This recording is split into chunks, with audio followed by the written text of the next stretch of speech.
If you've been looking at travel options and wanting to try a new place or adventure, you're in luck. Travel and lifestyle writer Brandon Schultz is here with 5 ideas that are not on our usual typical list. So we want to start with an easy to reach destination if you just want to skip the airport completely.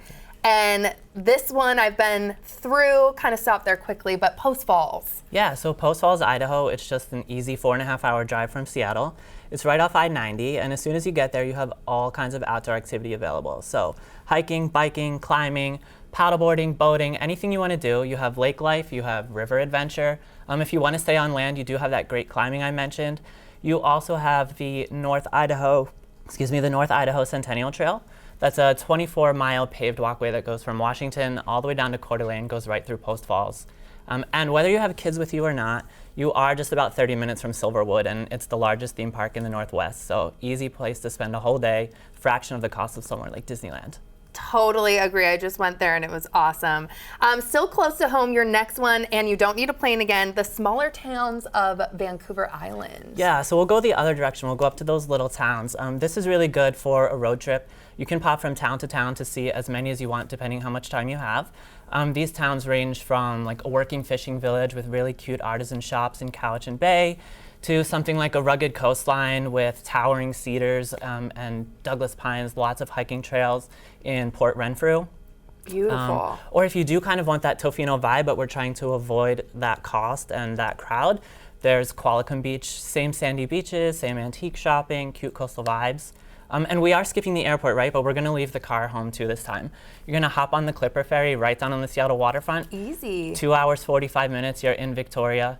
You can pick up a rental car there and hop around and see all these little towns. Okay, next up, I want to get to it. Flight times are apparently reasonable. Guadalajara, Mexico. Yeah, so let me start out by saying there is a direct flight right there from Seattle on Frontier. Other airlines will get you there too. You just might have a little bit of a layover. Okay. But Guadalajara is really the traditional birthplace of many of these iconic Mexican pieces of heritage we love. So mariachi music, tequila, it comes from here, and you're going to skip the crush of those Mexico City crowds.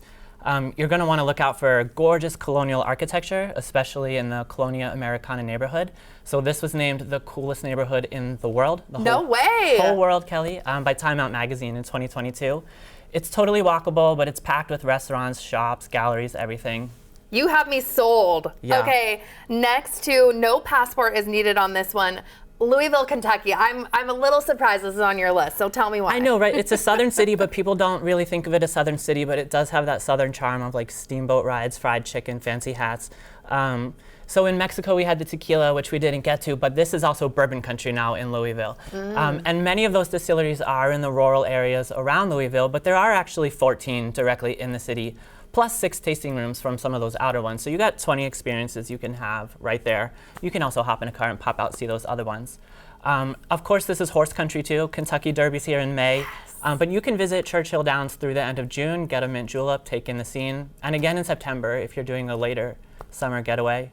And you have caverns here? You have caverns, yeah. So if you want something to do for kids, right, we're going to skip the bourbon and the horse racing.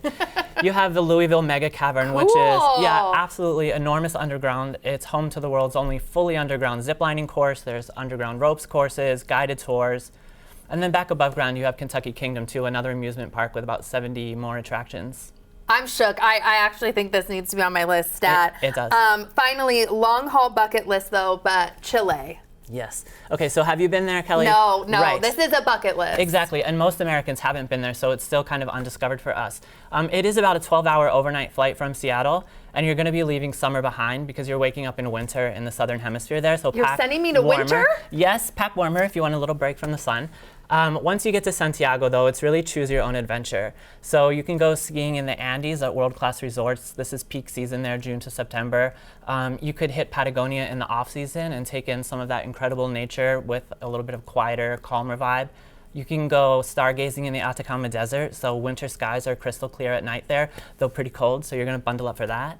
If you want a little bit more of a milder temperature, maybe hit the wine regions. It's off-season there too, but you can still do tastings, sit by the fire, and because it's the grape growing region, it is a little bit warmer. But my personal favorite thing to do there is the lakes and volcanoes route.